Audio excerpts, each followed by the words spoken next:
Hello everyone, welcome to our new blog. তো আজকে সকাল সকাল ব্রেকফাস্ট থেকে ডাইরেক্ট ব্লগিং শুরু করেছি। তো আজকে সকাল সকাল ব্রেকফাস্টে ছিল ম্যাগি। তো ম্যাগি খাওয়ার 3-4 ঘন্টা পরে একটু কালা জামও খেয়ে নিয়েছিলাম, ফ্রিজ থেকে বের করে অনেকটা নরম নরম হয়ে গেছিলো। আগের দিন বাজার থেকে আনা হয়েছিল।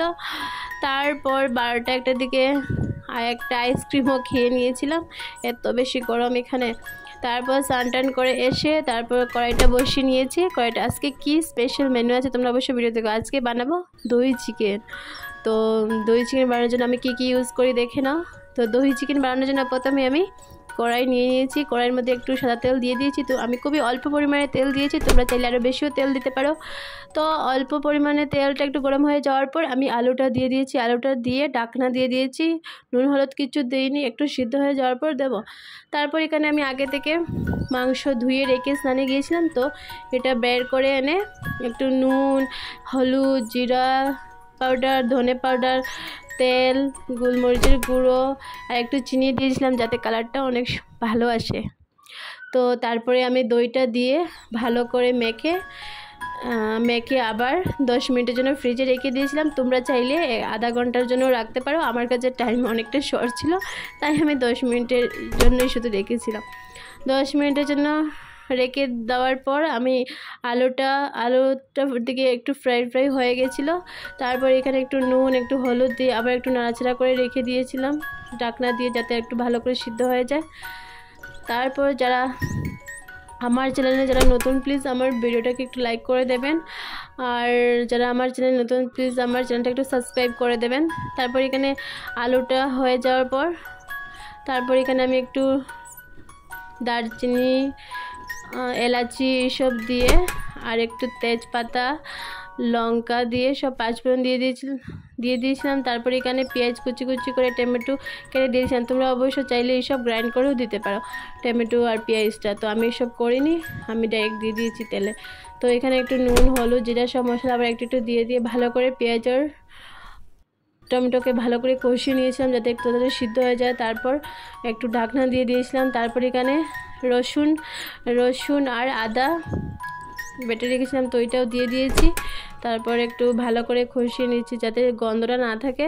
তারপর এখানে ফ্রিজ থেকে বের করে মাংসটা আবার দিয়ে দিয়েছি। মাংসটা দেওয়ার পর ভালো করে নাড়িয়ে আবার ঢাকনা দিয়ে দিয়েছি। আমি খুবই অল্প পরিমাণে তেল ইউজ করেছি, তোমরা চাইলে আর একটু সরষে তেল দিয়েও বানাতে পারো। আমি সাদা তেল দিয়ে বানিয়েছি যাতে এই গরমের মধ্যে কারো অত বেশি মশলা খেতে ভালো লাগে না তেল, তো আমি খুবই অল্প পরিমাণে তেল ইউজ করেছি। তারপর এখানে দেখতে পাচ্ছি আমি কাঁচা লঙ্কা আর আলুটাও দিয়ে দিয়েছিলাম জল অনেকটা শুকিয়ে আসার পর। আলুটা দিয়ে দেওয়ার পর একটু ভালো করে নাড়িয়ে চাড়িয়ে দিয়ে দিয়েছিলাম। আবারও বলছি, প্লিজ যারা আমার চ্যানেলে নতুন প্লিজ আমার ভিডিওটা একটা লাইক, আমার চ্যানেলটা একটা সাবস্ক্রাইব করে দেবেন। আমি চ্যানেলটা খুলেছি খুবই নতুন, প্লিজ আমার পাশে থাকবেন। যারা আমার ভিডিও দেখছেন তাদেরকে অসংখ্য ধন্যবাদ। তারপর দেখতে পাচ্ছ এখানে আমার মাংসটা পুরো জলটা শুকিয়ে এসছে, পুরো নিচে লেগে গেছিলো। তারপর ভালো করে আমি নাড়িয়ে নিচের সব একটু জলা ভাব হয়ে গেছিলো, তো এটা ভালো করে আমি উঠিয়ে নিচ্ছি। ওই জলটা পুরো একদম শুকিয়ে এসে মাংস থেকে তেলটা ছাড়তে আরম্ভ করেছে। তো যখনই দেখবে মাংস থেকে তেলটা ছাড়তে আরম্ভ করেছে তখনই ভাবে যে মাংসের জল সব শুকিয়ে গেছে। তারপর এখানে আমি একটু মাংসের মিট মশলা ছিল ওইটা দিয়ে দিয়েছি। দিয়ে দেওয়ার পর আরেকটা ছিল রয়্যাল কেক মশলা, এটা চিকেন মশলা ছিল, এটাও দিয়ে দিয়েছি।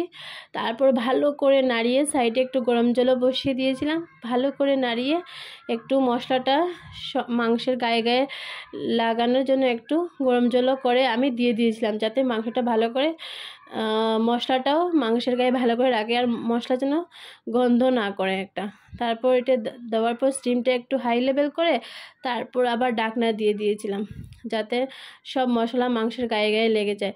তো অবশ্যই যারা এই ভিডিওটা দেখছো তাদেরকে অসংখ্য ধন্যবাদ, আর যারা নতুন প্লিজ আমার ভিডিওটা একটা লাইক করে দেবেন আর চ্যানেলটাকে একটু সাবস্ক্রাইব করে দেবেন। আর তারপর ঢাকনা দিয়ে 10 মিনিটের জন্য আবার রেখে দিয়েছিলাম। তারপর দেখতে পাচ্ছ এখানে আমার মাংসের ফাইনাল লুক চলে এসছে। তো এখানে মাংসটা একদম পুরো কষা হয়ে গেছে, একটু ঝুল আছে, এটা আলু শুকিয়ে যাবে।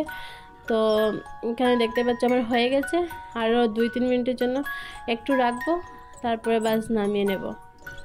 কেমন লাগছে প্লিজ বলবি না, তোমরা অবশ্যই এমনি করে একদিন বানিয়ে খাবে, অনেক ভালো হয়।